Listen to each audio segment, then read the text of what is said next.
Party నుంచి గెలిచిన MLA గారు మన కాంగ్రెస్ పార్టీతో పనిచేస్తున్నారని చెప్పి జగిత్యాల తిరగడం చాలా విడ్డూరంగా ఉంది. దానికి వత్తాసుగా ఈరోజు కాంగ్రెస్ పార్టీ నాయకులు అసలు గుర్తింపే లేదు, సేవాదల్ అనేది కాంగ్రెస్ పార్టీ గుర్తింపే లేని సంస్థలు కూడా తీసుకొచ్చి సేవాదల్ కార్యకర్తలు సంజయాన్ని వెంటున్నారు, అభివృద్ధి వెంటున్నారని చెప్పడం చాలా దురదృష్టకరం.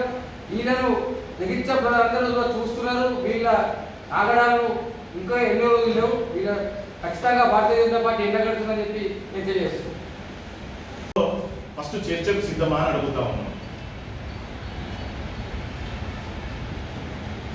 ఫస్ట్ ఒకటి ఓపెన్ చేయండి. టీఆర్ఎస్ ఎమ్మెల్యేనేమో అక్కడ స్పీకర్కి ఇస్తారు, ఇక్కడికి వచ్చేమో కాంగ్రెస్ ధర్నాల్లో పాల్గొంటారు.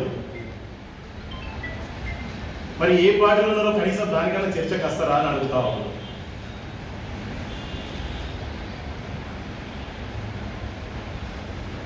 మీ చిత్తశుద్ధి ఏందో ప్రజలకు తెలుసు. రాబోయే రోజుల్లో భారతీయ జనతా పార్టీ జగిత్యాల ప్రజలు చూస్తూ ఉన్నారు. రాబోయే రోజుల్లో మిమ్మల్ని బొంద పెట్టడం ఖాయం అని తెలియజేస్తా ఉన్నాను. Thank you.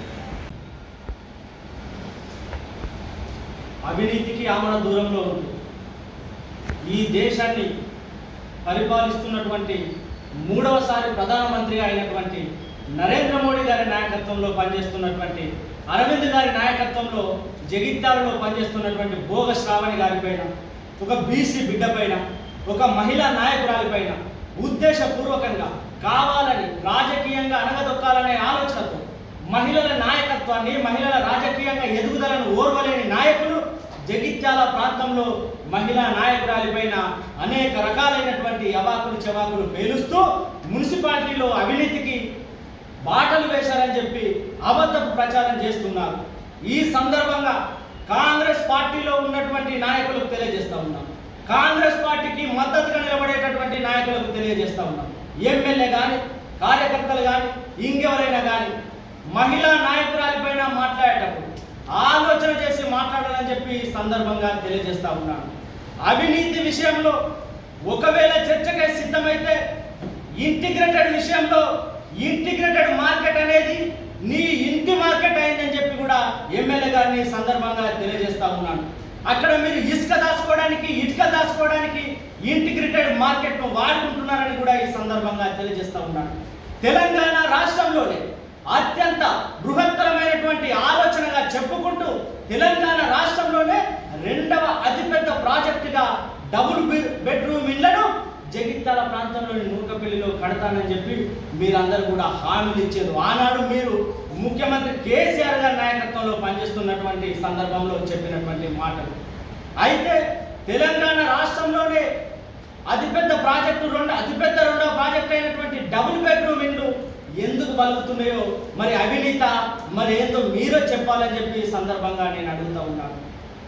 అంతేకాకుండా రోడ్ల వాళ్ళు నీళ్ళు వస్తాయి, ఆ నీళ్ళు వస్తే పంటలు పండుతాయి, ఆ నీళ్ళు వస్తే మేము తాగుతాం, మా కడుపు నింపుకుంటామని చెప్పేసి జగిత్యాల ప్రాంతంలో ఉన్నటువంటి సారంగపూర్, బీర్పూర్ మండలాలకు సంబంధించిన గ్రామాలకు సంబంధించిన రైతులే కాదు, ధర్మపురి అసెంబ్లీకి సంబంధించినటువంటి ధర్మపురి మండలానికి సంబంధించినటువంటి అనేక గ్రామాల రైతులు, పేదలు ఎదురు చూస్తున్నటువంటి సందర్భాలు. రోడ్ల వాగులో వేల కోట్ల రూపాయలు, వందల కోట్ల రూపాయలు ఇష్టారీతిగా అభివృద్ధి పేరు మీద ప్రభుత్వం నుంచి నిధులు విడుదల చేయించుకుంటూ ప్రాజెక్టులను నిర్మాణం చేస్తున్నట్లు ఈ ప్రాంత సమాజానికి ఒక అభూత కల్పన కల్పిస్తూ వేల వందల కోట్ల రూపాయలు మీరు అవినీతికి పాల్పడుతున్నారనే విషయాన్ని కూడా ఈ సందర్భంగా తెలియజేస్తా ఉన్నాను. భారతీయ జనతా పార్టీకి సంబంధించినటువంటి కార్యకర్తలందరి తరఫున నేను తెలియజేస్తా ఉన్నాను, మహిళా నాయకురాలిపైన ఇష్టం వచ్చినట్టు మాట్లాడినట్లయితే, భారతీయ జనతా పార్టీ కార్యకర్తల మీద ఇష్టం వచ్చినట్టు మాట్లాడినట్లయితే, నిజామాబాద్ పార్లమెంట్ సభ్యులు గౌరవనీయులు ధర్మపురి అరవింద్ గారి పైన ఇష్టం వచ్చినట్టు మాట్లాడినట్లయితే మాటకు మాట చెప్తాం, పనికి పని చేస్తామని చెప్పి ఈ సందర్భంగా తెలియజేస్తా ఉన్నాను. మా నాయకుడు ధర్మపురి అరవింద్ గారు ఈ ప్రాంత అభివృద్ధి కోసం, ఈ ప్రాంతంలో ఉన్నటువంటి విద్యార్థుల అభివృద్ధి కోసం కేంద్రీయ విద్యాలయాన్ని ఈ ప్రాంతానికి తీసుకొచ్చి ఓ 10 ఎకరాల భూమి ఇవ్వని చెప్పి ఈ ప్రాంత ఎమ్మెల్యేని అడిగితే 10 ఎకరాల భూమి ఇవ్వడంలో పూర్తిగా సంపూర్ణంగా విఫలమైందని చెప్పి ఈ సందర్భంగా తెలియజేస్తా ఉన్నాను.